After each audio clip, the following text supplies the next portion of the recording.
How we doing, guys? All right, I think maybe he called me Brian, but my name is Rick, but okay. Yeah. Hey, how are you? Feeling good? The corner? Feeling good? Yeah. There was something going on next door, some kind of show, some kind of concert. They gave us instructions to park right behind the club. I pulled in, no fucking spaces. A guy sitting on the hood of his car goes, you can park right here. And he took my keys and go, I'll watch your car. That should be fine, right? That should be good, right? Just a guy in a car, yeah.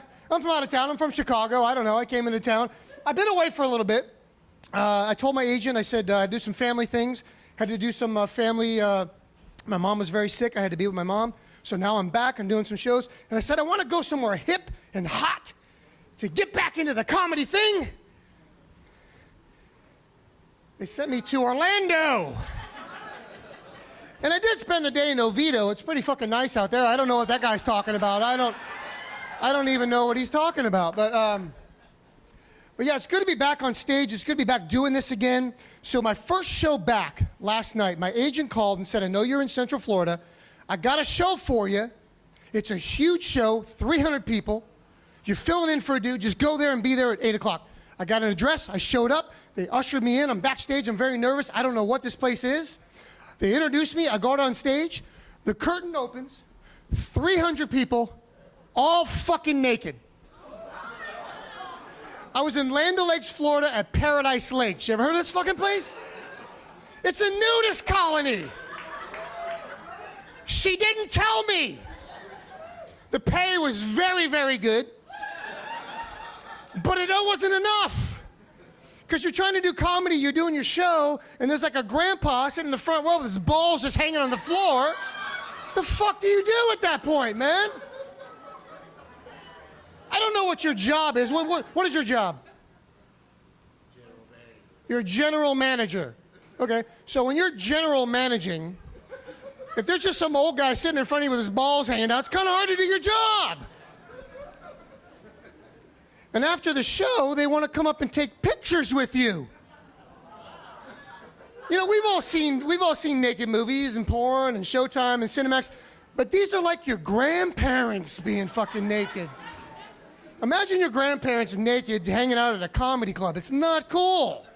They're standing next to you and they're just like, oh my God, just get me the fuck out of here, you know.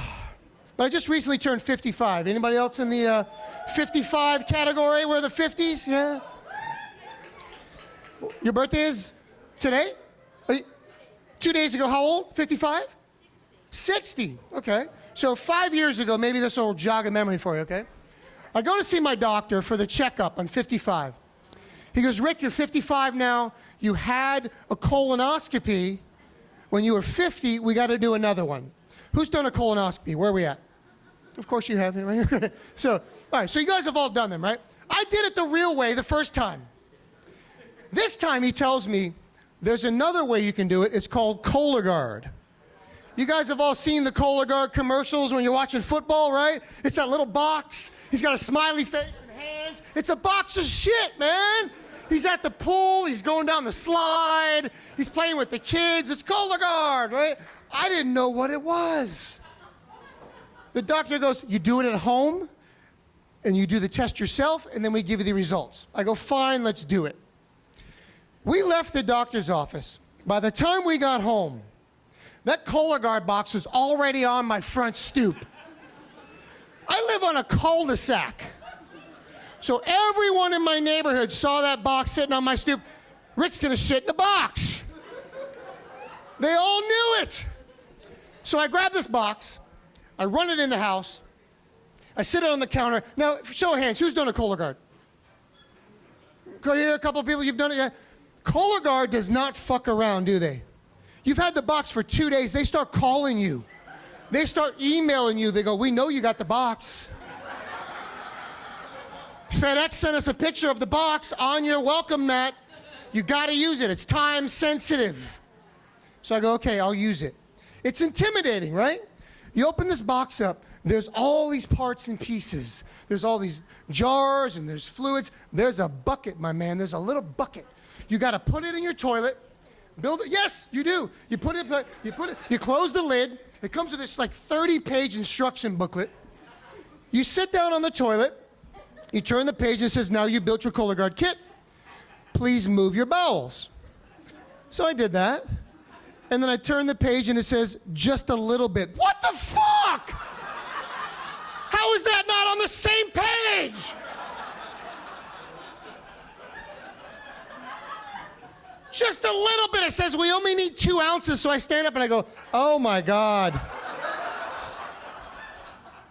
I don't really even know what 2 ounces looks like, but that's not it. And so it says, you know, oh, we only need 2 ounces. I'm like, what the fuck do I do with this? How do I measure? Do I drive down to Publix where they have a scale in the lobby? I put it on and I go, oh God, no. That's not 2 ounces.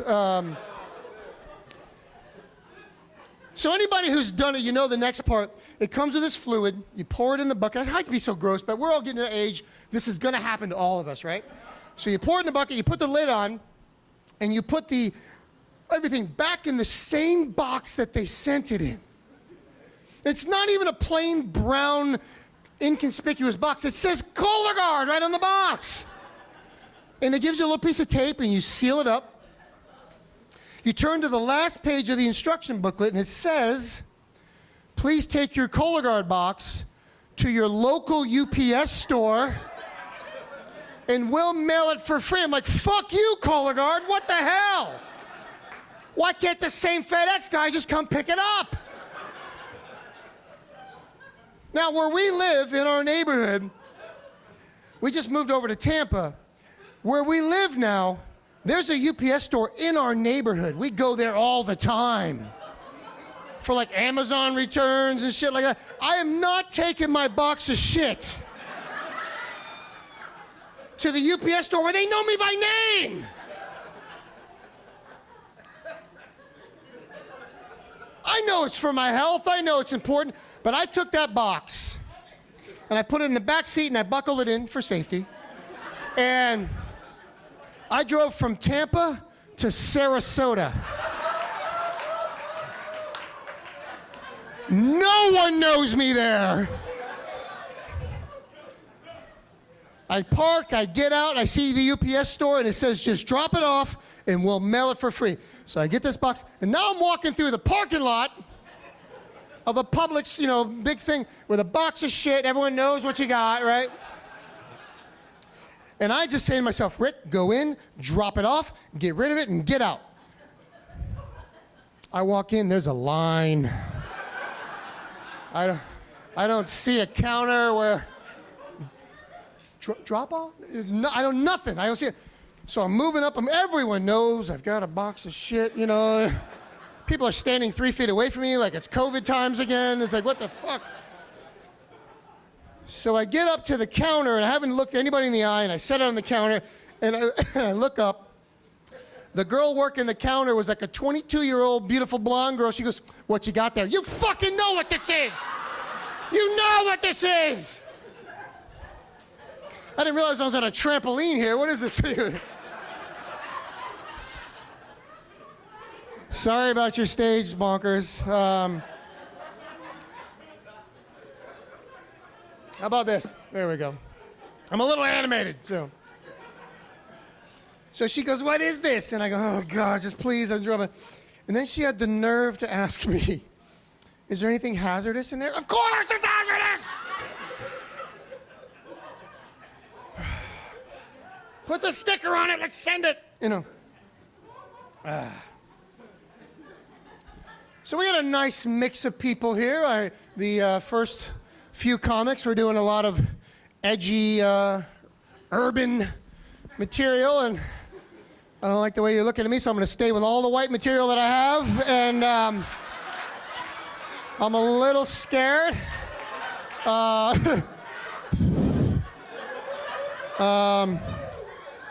going to talk about libraries and Wonder Bread. I'm not going to try.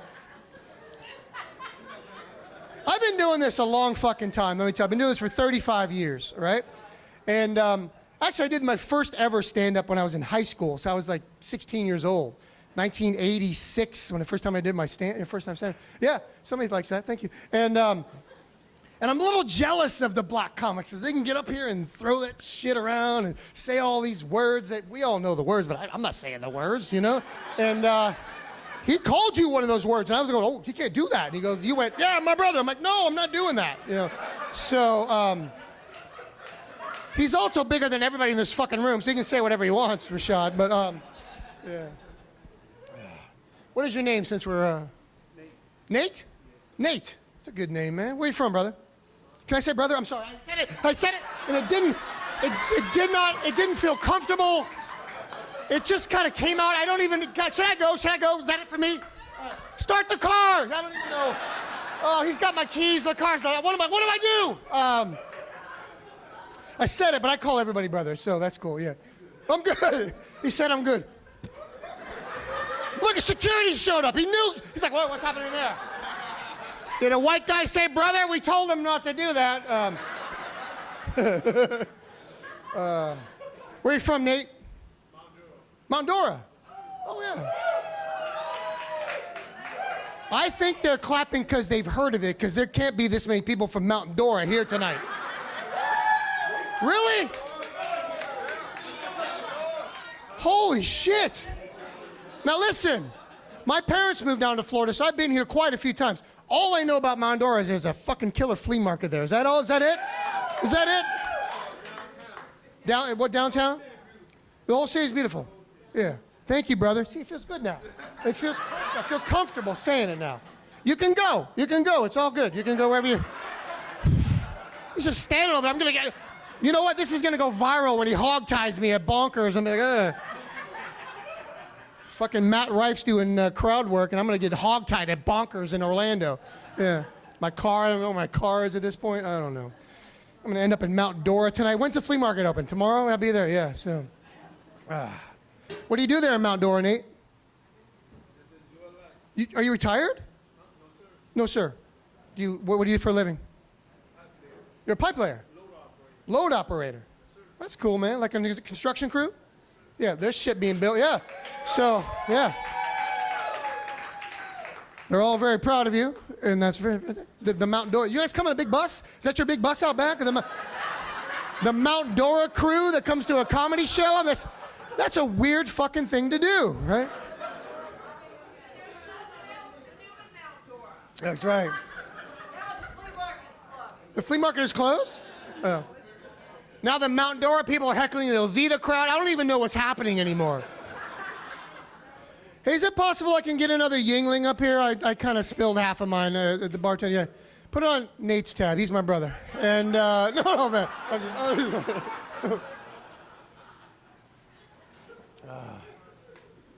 So should I go? I have a couple of free days here in Central Florida. Should I go to Mount Dora?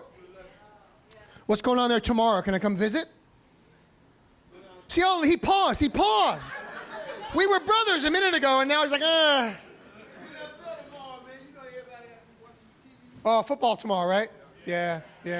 Bucks fans? Everybody's a Buck fan here? Yeah.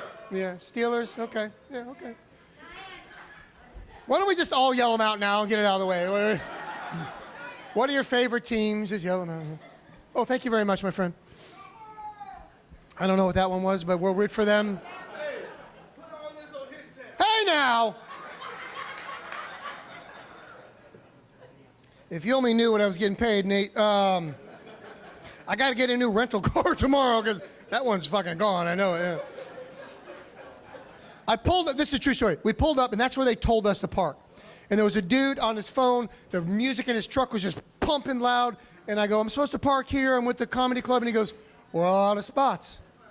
And I go, okay. And I said, what should I do? And he goes, I don't know. So I said, no, I need to park here because I don't know where else to go. And he goes, just pull in. I parked behind like 3 other trucks, so whoever else is in there, you're all fucked, right? And I heard the music pumping from next door. And I said, what's going on next door? Who's playing? He goes, some fucking white boy. That's all he told me. So I don't know who's next door, but if that's his actual name, some fucking white boy, that'd be fucking great. But So now, I see that we have a lot of black and white, which is great. I fucking love it. I love seeing a whole crowd like this. I've been playing a lot of like retirement golf communities and stuff. Everybody's in their 60s and 70s. Not all naked, but I've been playing a lot of that. But my girlfriend and I are a mixed couple. We're a mixed couple. Any mixed couples here? No? We're a mixed couple. Oh, you mixed couple here? Yeah. Okay. We're a mixed couple, but we're both white. But I'll tell you how we're mixed. We're mixed that I'm from Chicago, she's from St. Louis. I'm a Cubs fan, she's a Carbs fan. Birds, yeah. I'm a vegetarian, she's a carnivore. I like rock and roll music, she likes hip hop. I have an iPhone, she has an Android. Where's that mixed couples in the crowd, right? What do you guys have? Android. You're both Androids? That's right. Oh. Now there's a stigma that people go back and forth like iPhone's so much better, Android's this. Let me tell you this. I always thought iPhone was superior. I had no idea. And then we got together. I don't know if you guys ever do this. You guys watching TV. And I'll say, oh, I know that guy. I know that guy from something. She'll open her Google app. And she'll say, tell me who was that guy in the movie that I saw when I was 11, and there was 4 other guys, and they were fighting on the street, and there was a thing, and then there was a robbery. Fucking Google will go, Ocean's 11. I don't know how the fuck that happens. But Google knows. Nate, you go to college? No, sir. Right into the trades? Yeah? You go to college? No? Anybody? You didn't? Okay. She's like, you didn't talk to me at all, she said. You see that? She's like, don't let Nate hog the whole fucking table, right? Yeah. Where'd you go to school? Huh? Where'd you go to school? What, like college? Yeah, you said you went to college. Where's that? In DeLand, Florida. In DeLand? Yeah. I never heard of DeLand. Where's that? Oh, it's over by you guys. It's DeLand. That sounds really fancy. Is that a fancy place?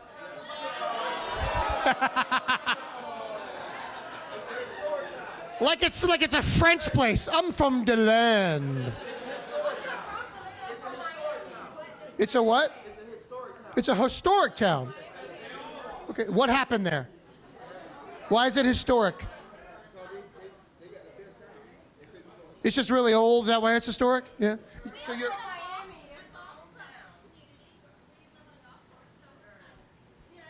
I'm sure it's wonderful. I've never heard of it though. How far from here? 30 minutes. I got a really big day tomorrow. I got to go to Mount Dora. I got to go to Oviedo. And I got to go to DeLand, apparently. I don't know. We're going to have a big day. We're going to do some tailgate and watch the Bucks play. At 1 o'clock, yeah. Stop. I have played the Villages. I have done comedy in the Villages. You saw me there? You live there? They canceled that place. It's not there anymore. Oh my God, these people, you came to... Why are you here? Not to see me. What the fuck? How about that? Oh my God, how cool is that? Thank you for coming this day. Oh shit. Was I good the night you saw me? Oh, that's so cool. Now I have to try extra hard because they came to see me all the way from the Villages. I was just going to phone it in, and then now I got to do extra hard. Yeah. Okay, now we're telling where everybody's from? It was your birthday 2 days ago. It's over. It's over. No one fucking cares 2 days after the birthday. She's walking around like, I'm the princess. It was my birthday. Well, thanks so much for making the drive from the Villages, man. Wow. I played there a bunch of times before that comedy club closed. Yeah. Now, you said you went to college, right?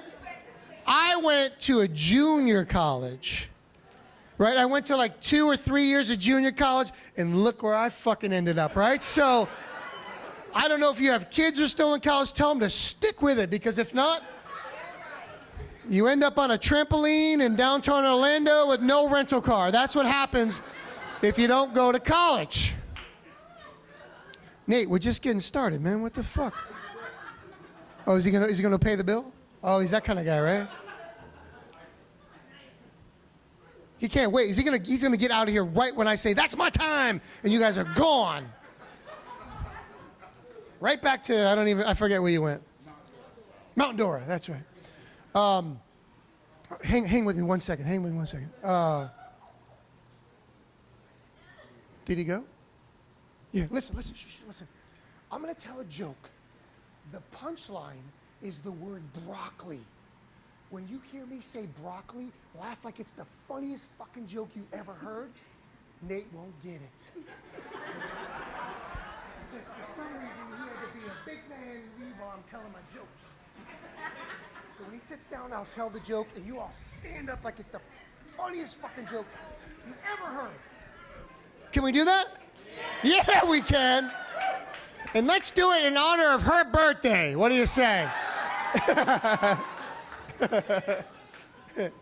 Oh, man. Now we have to wait.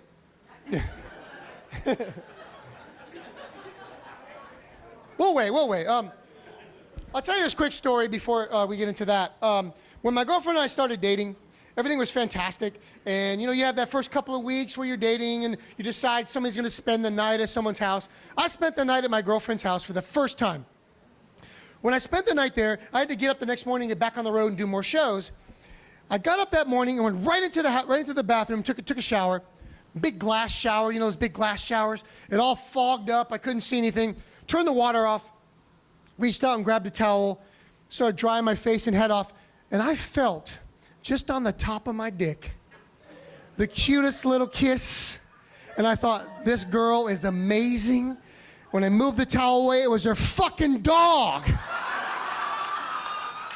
It was an 85-pound German Shepherd that was waiting for me, and he licked my balls all the way up around the top. Like, where does a dog learn that? And now every time I take a shower over there, I open the door, the dog's just sitting there going, hey, buddy, you know, just wait a minute. And that night I didn't know because I left in the morning, but now that I know we've been together for a couple of years now, she has a little dog. Anybody else got little dogs? Little Chihuahua, right? Little cute little Pippa. Yeah, Shih Tzu, great. Pippa's like 15 pounds, great little dog, right? The first time I met Pippa, when we would make love, Pippa would run into our bathroom and shit on the carpet. Every time. I don't know if anybody else has weird, skittish dogs like that, right? So she would run in there and shit on the carpet. So I finally, after like, you know, a number of times, I said to Nikki, we have to Google this and try to find out how to stop the dog doing this. So she starts reading. She goes, oh, I found something here. I go, tell me, let's do it. She goes, if your dog does this while you're making love, it's because they're feeling they're not feeling attached to you anymore. And it said, get your dog involved. What the fuck? I said, the other dog's already sucking my dick. I got this one involved. What am I doing here? Oh, Jesus Christ. So, I am from Chicago. Anybody from Chicago in the crowd? No one. You've seen it on a map or heard of it in a movie. You've heard of it, right? You've heard it. We just went up to Chicago back in May to see the Cubs play. I love the Cubs. The Cubs are everything. I got Cubs tattoos. My son's middle name is Wrigley. I love the Cubs. So I'm there with my girlfriend, and I said to her, I go, I have to use the bathroom. I'll be right back. And so I go to the bathroom, and I got to pee so bad. You know when you got to pee, like, so bad, right? And I'm getting there, and I walk into the bathroom, and there's just 1,000 dudes just trying to pee. I'm just trying to figure out where I'm going to go. I'm a nervous peer. I don't know what to do.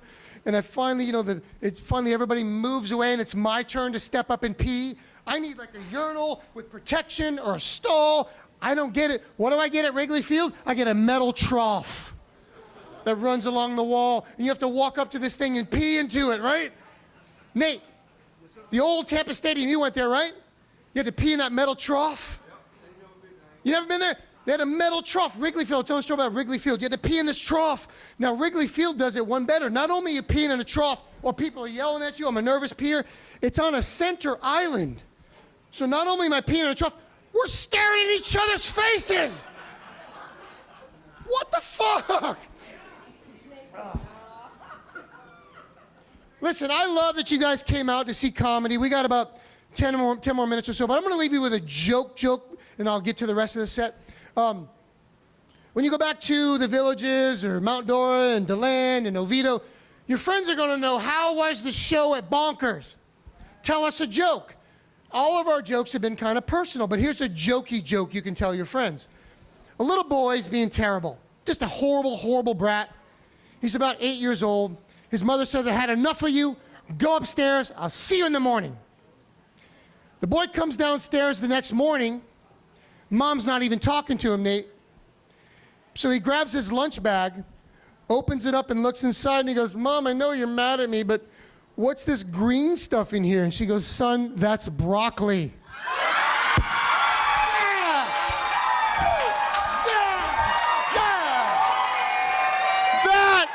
Broccoli! That's right! You get it, right? It's right in the bag. It's broccoli. Oh, I knew it. I knew it.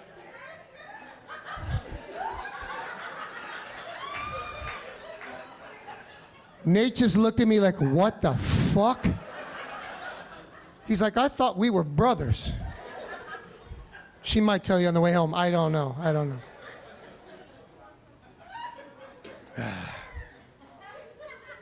So when I get back home, we have to go to a wedding. We have to buy some fancy clothes to go to this wedding. So my girlfriend and I went to the mall somewhere here in Orlando. I don't even know where we were. We went shopping. She got a nice dress. I got a shirt and a tie. She goes, why don't we use the restroom before we go back to the hotel? I go, okay, fine. So we start walking to the restroom at the food court. And she goes, all right, I want you to meet me back right here. And she pointed to a specific tile. Every man has been there in your life where you just know, all right, I got to pee, get right back here and stand right here.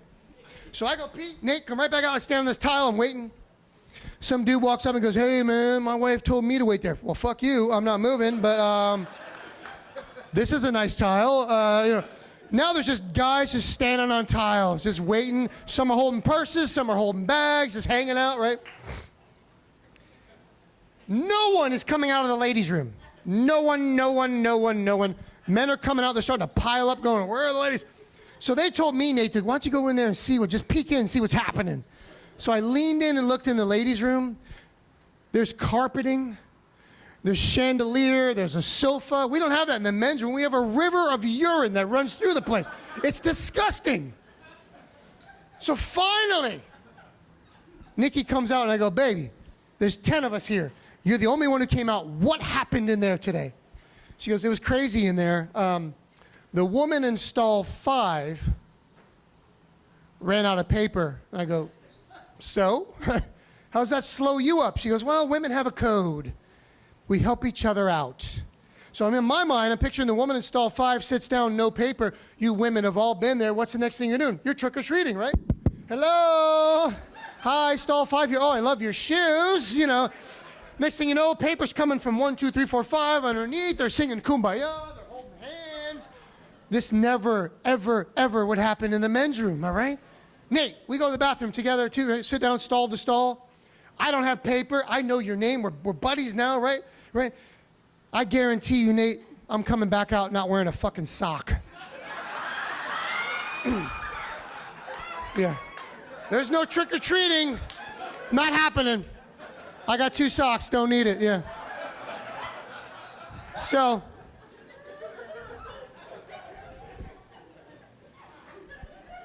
I'm going to leave you this story. This has been a lot of fun. You guys had a good time tonight? We had a good time? One more time for Aaron and Rashad, and I think it was Joe. Those guys are fucking killing it. Driving to comedy gigs, you never know what you're going to get. This was a lot of fun. I thank you guys for doing this. It's great, great fun. Go back to the villages. If they get a comedy club, I'll come back. All you got to do is put the word in the, I don't know, however that works, but I'll come back. I played there a dozen times, and I loved it every time I was there. Now, like I said, I'm 55 years old now, and I have 3 kids, 24, 17, almost 14. No more kids for me. My girlfriend, she has children. There is 22 and 13. No more kids for either one of us. So I got a vasectomy recently. Where's my vasectomy people? Yeah, from the villages, of course. And general manager, of course. Yeah. So no more kids. Nate, you got one? You got a couple vasectomies.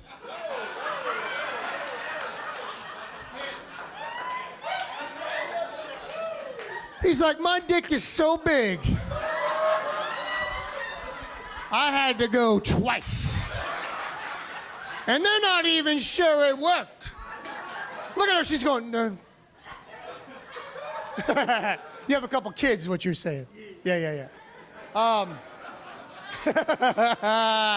That's funny, though. Thank you for that. And so, girlfriend drives me to the vasectomy clinic. We park. We back in.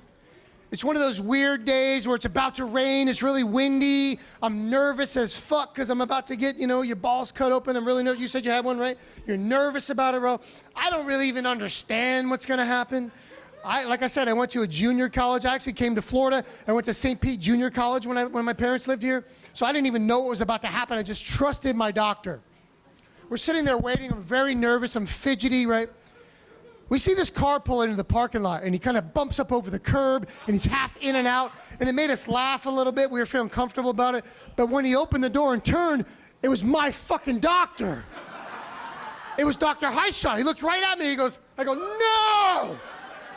You can't even park your car. You're going to cut my balls open, right? So I said, fine, we're here. I'm going to do this. We get out of the car, walk up to the office. We sit down. I'm very, very nervous. They call me and they go, Mr. Stupinski, come on back. We'll see you now. So my girlfriend stays there. I head in. I sit down on the thing. I'm very, very nervous. This nurse comes in. She's probably 85 years old. She's been a ball nurse since Korea. Like, she's probably done thousands of hairy fucking balls. I don't know if today was her last day, but she was not having it. She was pissed for some reason. She goes, take your pants off. I take my pants off and I lay back, take my underwear off, and she leans in and she goes, we told you to shave. And I said, I did shave. And she goes like this. She takes her glasses out. She puts them on and she goes, which is kind of embarrassing when a lady takes her glasses out to look at your dick, right? He's going, that never happened to me. But she goes, it's not good enough. I go, I tried to shave. She goes, not good enough. She turns to this little metal cabinet, opens up this squeaky drawer.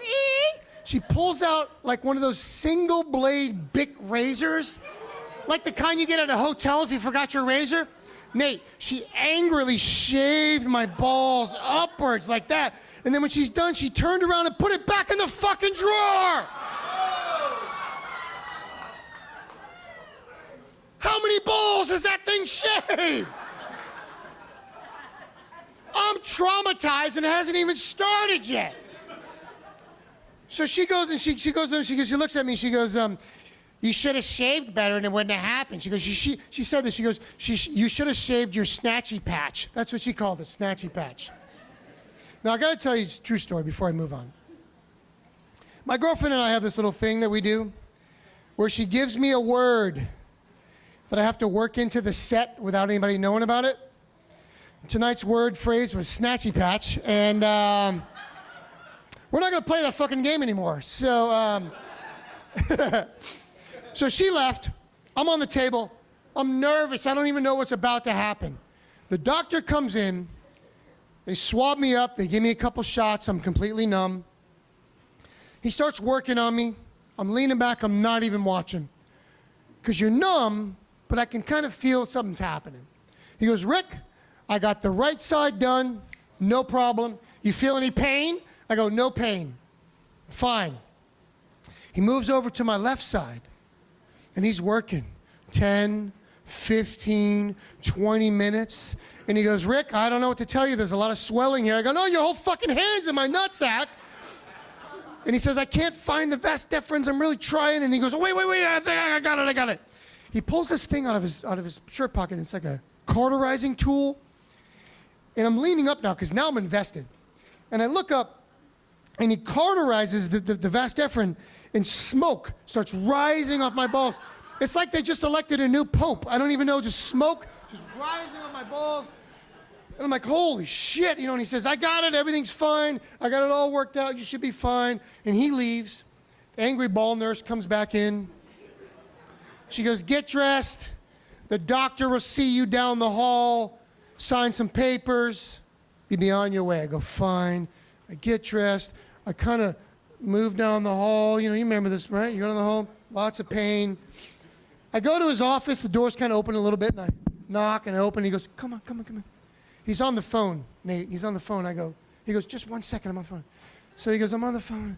And as I'm standing there, I'm in so much pain. He's brutalized me. I turn and look at his wall of diplomas. The very first diploma says, proud graduate of St. Pete Junior College. I fucking knew it! Hey, you guys have been fantastic. Broccoli! Thank you, guys.